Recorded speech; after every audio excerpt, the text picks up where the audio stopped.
Breaking news. Sangareddy జిల్లా బొల్లారంలో దారుణం జరిగింది. పారిశ్రామిక వాడలో అర్ధరాత్రి వేళ దుండగులు బరి తెగించారు. భర్త కళ్ల ఎదుటే భార్య గొంతు కోసి కిరాతకంగా చంపేశారు. తొలుత వెంకటేశ్వర కాలనీకి చెందిన అనిల్ మీనా దంపతులు ద్విచక్ర వాహనంపై సంతకు వెళ్లారు. అక్కడి నుంచి తిరిగి ఇంటికి వస్తుండగా ఐడిఏ గ్రౌండ్ వద్ద కొందరు గుర్తు తెలియని దుండగులు వీరి బైకును అడ్డుకున్నారు.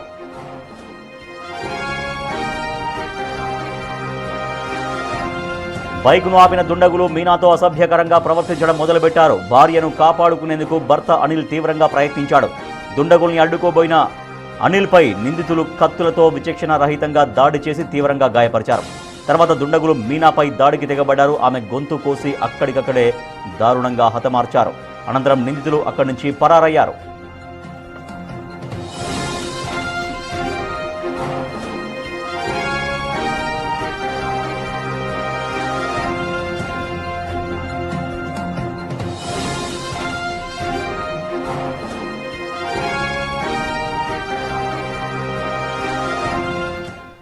కేసు నమోదు చేసిన బొల్లారం పోలీసులు ఈ దారుణానికి ఒడిగట్టిన ఆ కిరాతకులు ఎవరు, పాత కక్షల వల్ల ఈ దాడి జరిగిందా లేక దారి దోపిడీ దొంగల పనా, ఇంకేదైనా కారణం ఉందా అనే కోణాల్లో దర్యాప్తు చేస్తున్నారు.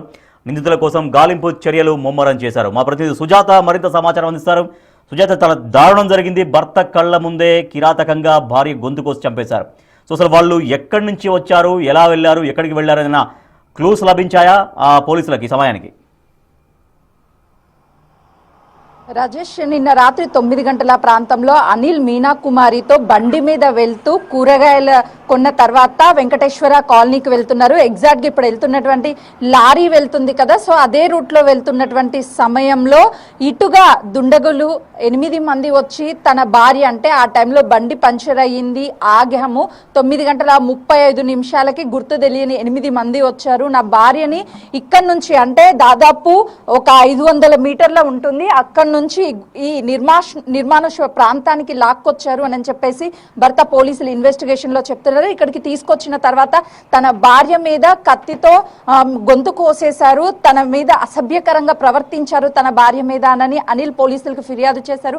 అనిల్ చేతికి గాయాలు తగిలి ఉన్నాయి. ఎగ్జాక్ట్ గా మీరు చూస్తున్నటువంటి ఈ ప్లేస్ లోనే ఆ మహిళని చంపి ఇక్కడ పడేశారు. అయితే పోలీసులు 2 కోణాల్లోనే ఇన్వెస్టిగేషన్ చేస్తున్నారు. ఎక్కడో 500 మీటర్ల దూరంలో ఉన్నటువంటి రోడ్డు దగ్గర నుంచి గుర్తు తెలియనటువంటి దుండగులు ఎలా ఇక్కడ వరకు తీసుకువస్తారు, వాళ్ళ చేతిలో కత్తులు ఎలా ఉన్నాయి అనే కోణంలో పోలీసులు ఇన్వెస్టిగేషన్ కొనసాగిస్తున్నారు. మరోవైపు భర్త చేతికి గాయాలయ్యాయి, భార్య మాత్రం చనిపోయింది. భర్త ఏదైనా ప్లాన్ చేసి భార్యని చంపేశాడా అన్న కోణంలో పోలీసుల ఇన్వెస్టిగేషన్ 2 వర్షన్లోనూ జరుగుతుంది. అయితే ప్రధానంగా తన భర్త అనిల్ చెప్తుంది, నా భార్యని ఎవరో గుర్తు తెలియనటువంటి వ్యక్తులు తీసుకొచ్చారు, ఈ నిర్మానుష ప్రాంతంలో తన మీద అసభ్యకరంగా ప్రవర్తించారని చెప్తున్నారు. కానీ ఇంత దూరం తీసుకొచ్చేటువంటి సమయంలో మెయిన్ రోడ్డు ఉంది, అక్కడ చాలా వాహనాలు వెళ్తూ వస్తూ ఉంటాయి. ఆ సమయంలో ఒక్కసారిగా అనిల్ సహాయం కోరినా ఎవరొకరు ఖచ్చితంగా వచ్చేవాళ్ళు, కానీ ఎవరి సహాయం ఎందుకు కోరలేదన్నటువంటి అనుమానం ఒకటి కలుగుతుంది.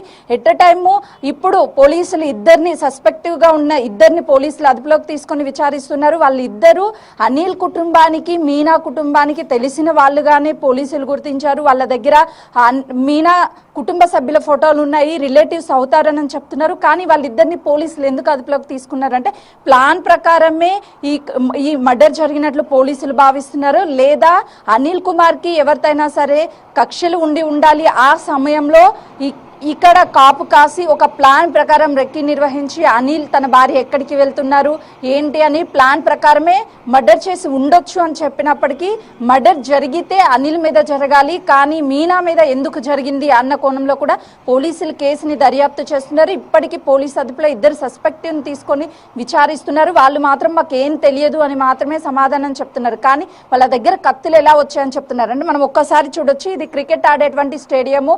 రాత్రి 9:30 ప్రాంతంలో ఎవ్వరు ఉండరు, కేవలం కొంతమంది మద్యం సేవించడానికి లేదనంటే కొంత ఎవరైనా వస్తూ ఉంటారు. ఈ చుట్టూ చూస్తే చాలా భయంకరంగా ఉంది, మొత్తం ప్లేస్ నిర్మానుషంగా ఉంది, చిమ్మ చీకటిగా ఉంటుంది. 9:30 ఆ ప్రాంతంలో అంటే ఎవరో కొంతమంది మద్యం సేవించడానికి లేకపోతే అసాంఘిక కార్యకలాపాలు చేసుకోవడానికి మాత్రమే ఇక్కడికి వస్తూ ఉంటారు అని చెప్పేసి గ్రామస్తులు చెప్తున్నారు. మనం ప్లేస్ మొత్తాన్ని ఒక్కసారి చూస్తే ఎక్కడ మనకి లైట్స్ కానీ లేదంటే ఏమీ కనిపించవు, చిమ్మ చీకటిగా ఉంటుంది. సో అసలు ఇక్కడ ఎలాంటి పరిస్థితి ఉంటుంది ఏంటని కొంతమంది వచ్చారు, వాళ్ళని అడుగుదాం. ఇక్కడ ఏమన్నా మందు తాగడానికి ఎవరన్నా నైట్ టైం వస్తారు? మీరండి, మీరు? సో చాలా వరకు మనం చూడొచ్చు ఇక్కడికి వచ్చి కొంతమంది టీమ్ నైట్ మర్డర్ జరిగింది అనగానే కొంతమంది గ్రామస్తులు వీళ్ళంతా ఇక్కడికి వస్తున్నారు ఒక్కొక్కరుగా. ఎప్పుడు ఇలాంటి ఘటనలు ఇక్కడ జరగలేదు అని చెప్తున్నారు. డిపార్ట్మెంట్ వాళ్ళు వచ్చి ఇన్వెస్టిగేషన్ కూడా చేస్తున్నారు. విజువల్స్ మనం చూడొచ్చు బిగ్ టీవీ స్క్రీన్ మీద. అంటే మీనాని చంపింది తన భర్త, లేదనంటే ఇంకెవరైనా హత్య చేశారా అన్న కోణంలో పోలీసులు దర్యాప్తు అయితే కొనసాగుతుంది. ప్రస్తుతం గాంధీ హాస్పిటల్కి మీనా డెడ్ బాడీని తీసుకెళ్లారు. పోస్ట్ మార్టం అనంతరం కూడా తమ బాడీని తన భర్తకు అప్పచెప్పబోతున్నారు. Rajesh, right, thank you Sujatha.